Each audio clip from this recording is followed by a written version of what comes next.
perspective, it's only my opinion.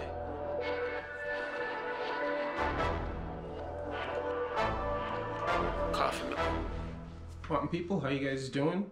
Welcome to the show. This is the Coffee Milk Podcast. I'm your host, Clayon. This is tea, not coffee. I love coffee. I am a coffee drinker myself, but I do find that I'm more of a tea guy. It's kind of has more varieties. That's the word, varieties. It has a lot more varieties, different flavors that dance upon your tongue, as if you are in love. But anyways, this podcast is about current news. I like to keep up with current news, and hopefully if you're watching this, you too like to keep up with current news. The first story that I have for you this week is about the new corona strain. So it's a new year and a new strain of corona. You Jamaicans out there, I don't know if you're familiar with this song. Is it a Shabba Ranks song? Never mind. Anyways, it goes New Year, new style, new dance. Like, it reminds me of what's happening right now. You know, it's a new year. You know, a new style, and a new corona. It just sucks that we're still sort of dealing with this. It's almost going to be like a full year, I think, that we've been completely isolated or quarantining. Well, some of us anyways. That's the whole thing, not the entire country. The reason why we are still in the situation and we have a mutating virus on our hand is because a lot of us decided that inside is not where we want to be. We'd rather be outside, even though that's not the safest place to be. We'd rather be out there mingling and dancing and enjoying life. Shit, I would love to be out there too, doing all of those things, man. But fortunately, if we want to get better, we have to behave like adults and stay inside. But we're not willing to do that. So I have no idea what's gonna happen.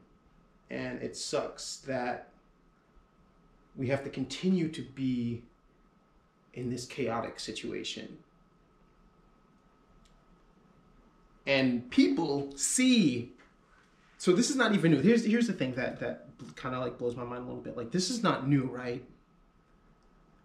You would think that after a year of dealing with this and not doing the right thing, that people would see, oh crap, maybe if I do the opposite. Like, for instance, like New Zealand, I believe, they followed protocols. They stayed inside. It was tough, but they did it. And then now, look at them. They're on the other end of it. They're partying, going to concerts, doing all the social things that you should be doing, right? Because they were adults. Or they had a leader that was an adult. And that actually reminds me of something that I was thinking. I consider myself, I don't think that I'm a radical human being in my beliefs. I think compared to where a lot of people are, it seems like I'm radical. Why did I get on this in the first place? What was I gonna talk about? See, that's why I wish I had someone else here to help me remember what I was talking about. Don't know. Anyways, the new COVID-19 was first discovered in the UK. I don't know if it's called. It's not called the new COVID-19. I believe it's called B117, and it's a new variant, is what they're calling it. And it was first discovered in the UK. And then I believe this week that passed, there was a case that was discovered here in the U.S. Two, actually. This first one, though, is from this 20-year-old male. I don't believe his name is out. They haven't really put his identity out. But supposedly he's in his 20s, and he's currently being isolated in Elbert County. So I don't know if this new strain is going to scare people into behaving. I don't know if I have confidence in humans. Oh, I know what I was going to say. Now I remember. I was talking about leadership, right? When I was younger, a couple of years ago, I had a belief that we didn't really need. Why do we need leaders? Why do we need some asshole on top telling us what we need to do? And then this whole situation with COVID happened, and I realized, oh, this is why we need leaders. Oh, we need leaders to save people from themselves, to save individual people who are hard-headed from themselves. But with that being said, it's not just any leader. We need a compassionate human being that actually cares about the well-being of his people. What we've had for the last 4 years is quite the opposite. So, you know, when you have someone who doesn't care and is given missed and mixed and bad information, you get the situation that we're in right now. When you have people denying something that's in front of their faces, when you have people saying when you have people saying they refuse to use aid, something that's helpful to their health, putting a mask on their face to help them. When you have people like that refusing that kind of suggestion,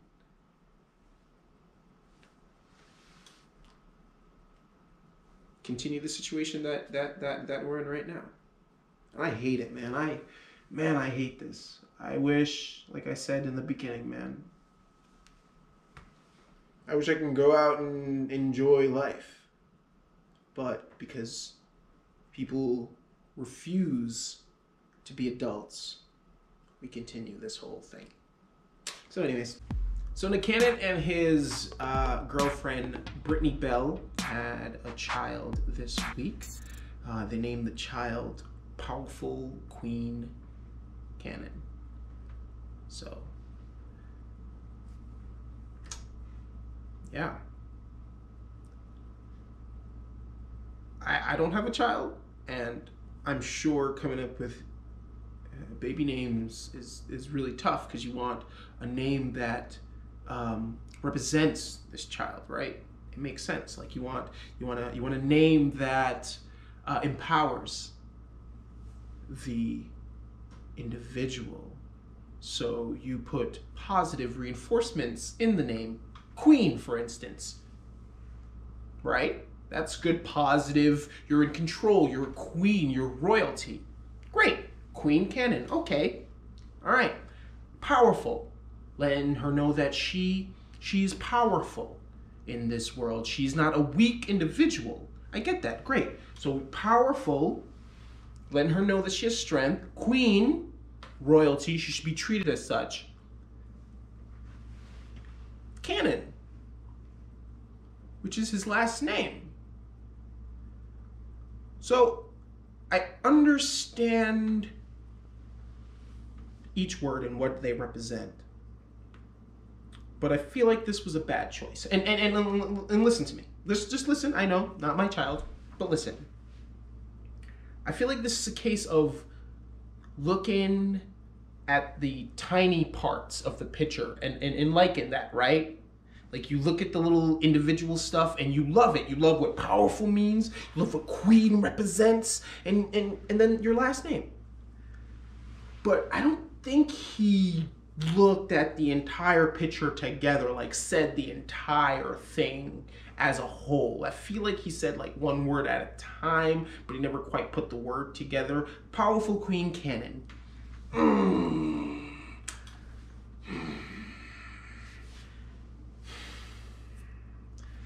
Like I said, not my kid's name. I hope that the intended words that were used to represent the child fits and helps to empower said child. So, sometimes tea here because I don't want to get murdered by Nick Cannon. I want him to think that I'm disrespecting his child. I don't want Brittany to come after me either.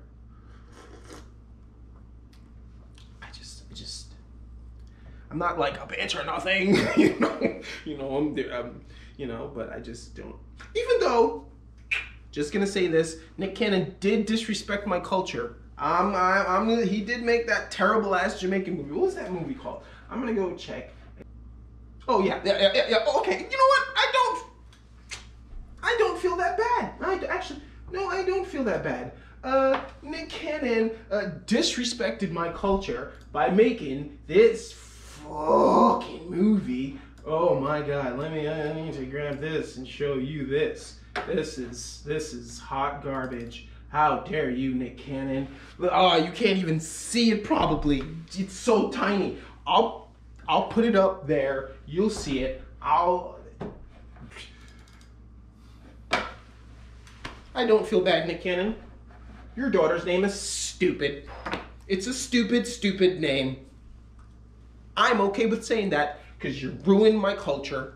You tried to make a movie. I don't know if you were pretending to be a Jamaican. I'm going to be honest. I didn't see the damn thing because the one thing I'm anal about is my culture. So anyways, we're going to move on to the next story. So Jake Tapper, I don't know if you guys know who I don't know if you know who Jake Tapper is. Jake Tapper, he is an anchor on CNN. Do you call those, is he considered an anchor? I don't know. He hosts a show on CNN. And the reason I'm talking about Jake Tapper, sorry, I need to, I feel a burp. Oh, that's the stuff right there. That's what happens when you drink hot liquid. It forces the gas. And you got a burp, you know what I mean? Is that annoying? The sucking sound of me sucking liquid through my lips. Anyways, Jake Tapper. That's what we were talking about. We were talking about Jake Tapper. So Jake Tapper was on Brian Steller's show, Reliable Source, and he revealed that he never brought, I believe her name is Kayleigh McEnany, on his show. She's the White House press secretary, to interview because he says she lies the way most people breathe. So he says there are some people that are so mendacious I just wouldn't put them on air. Kayleigh McEnany, I never booked her. Jason Miller from Trump's campaign, I would never book him. There are just people who just lie the way most people breathe. There was no value in that. I would call bullshit on that because he's had Kellyanne Conway on the show many a times. That is a person that lies. She is a liar. I would say that a lot of these news channels, the type of people that they have on there, they don't necessarily check them for facts. People can just come off and say whatever they want minus the facts, and they just let them talk. So I would say boo and a lie to you, Jake Tapper. I would say you are a liar for saying you never had a liar on your show. You've had plenty of liars on your show. And he did, I guess Brian did ask him about Kellyanne Conway, and this is what he said in regards to Kellyanne Conway. She's more of a filibuster and a subject changer. The difference from McEnany, who tells lies on the time. Well, that's not the part. Basically what he says that she's more of a filibuster and a subject changer. No. She might do that also, but she lies. There are plenty of evidence of her lying. How is that? I don't know how you differentiate filibuster and lying. I guess you do if you use the right definition of what filibustering is. Filibuster is, and I might be wrong, isn't it when you sort of talk to interrupt a conversation? I gotta look up what filibuster is. Let me. So, filibuster. A legislator who gives long speeches in an effect to delay or obstruct legislation. Okay, so she talks. So you're saying she's more of a bullshitter. So bullshitters are okay, liars aren't. Bullshit? Sure. Lies? No. Bullshit? Hey. Lie? No. They're both awful to me. Whether you're a bullshitter, I feel like it's a more creative way of lying. If you know what the actual truth is and you talk to prevent the truth from being known, you're aiding a lie, so then that, for me, would make you a liar. But maybe it's just me. But not to Jake Tapper. He's okay with filibusters and subject changers. And the last thing that he says, just, I hate when people do this. He's like, I am just not going to put someone like that on air. The line is very thin. It's like, it's not that impressive. Allowing Kellyanne Conway to constantly come on air and bullshit and filibuster, and then not letting Kayleigh McEnany. You're not a fucking hero. That doesn't make you a hero. It just makes you an enabler. You enable one kind, but not the other. You enable Kellyanne Conway because you've known her, right? Isn't that the whole thing? You've had family history with her? Aren't you guys like friends, or your family friends or some bullshit like that? So since you know the family friend who is aiding the evil motherfucker, if that's okay.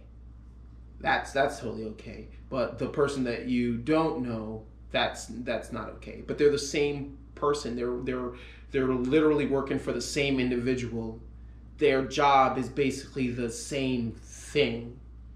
Even though she's not supposed to be as involved, she is. So, it's just, it's another way of enablers trying to make themselves feel better. Like they weren't as evil, or they did their job. You didn't do your job, Jake Tapper. Not fully. You allowed people to come on your show that lied to the American people. And that's why we are where the fuck we are right now. Because reporters like you, who don't do your job fully, who don't challenge these filibusters, you enable them. So, no. Don't feel good about this. It's not a fucking accomplishment. It's not. Anywho, I'm getting really pissed. I'm gonna sip my tea before I get any more angry right now. I'm just kidding.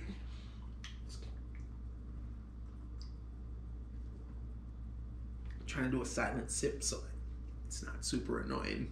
But I'm like, just. I could have done a real sip, but I did a fake sip instead of a real sip. Yeah. And it's hot enough to actually. It's not hot enough to burn my lips, so I can. It's just warm. I don't know why I continue to tell you about this tea that I'm drinking, but whatever.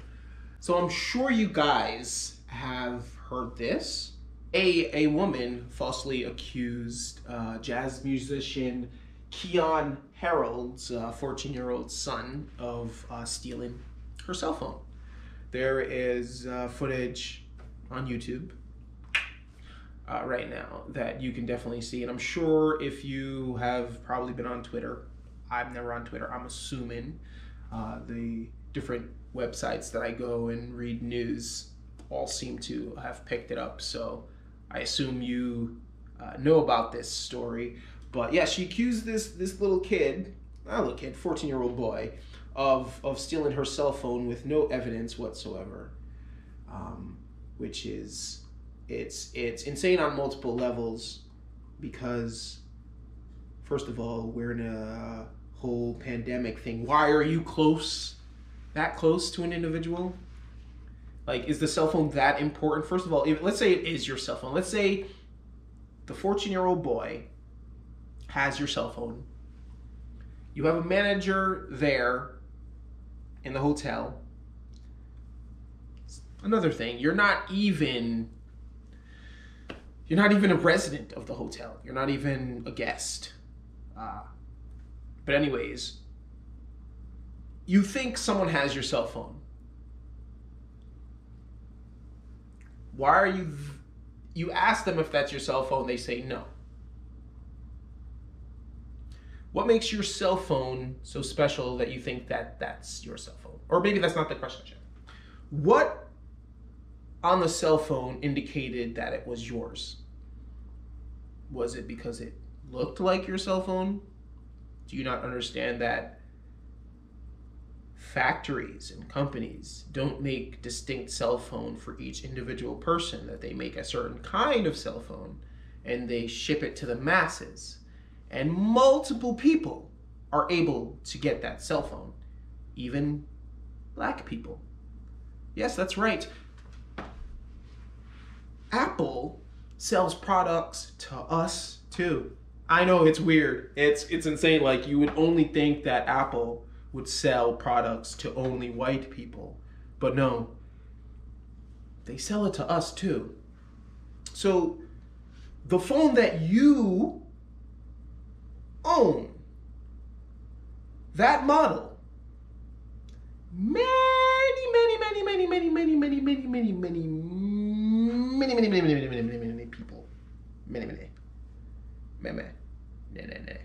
people have that cell phone.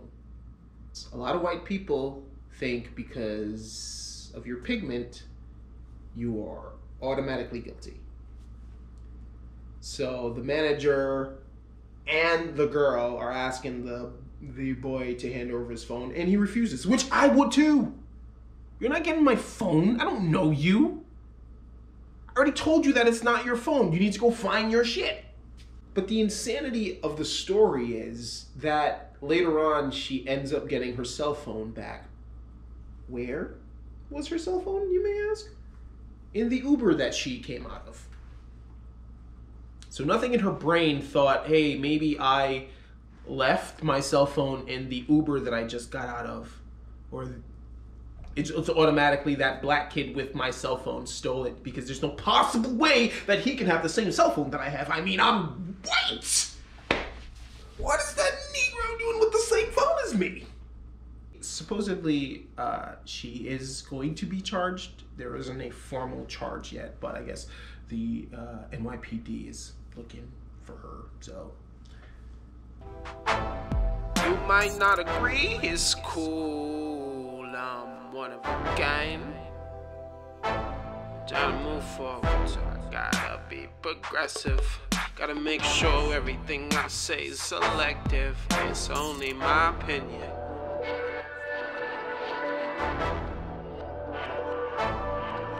Coffee milk.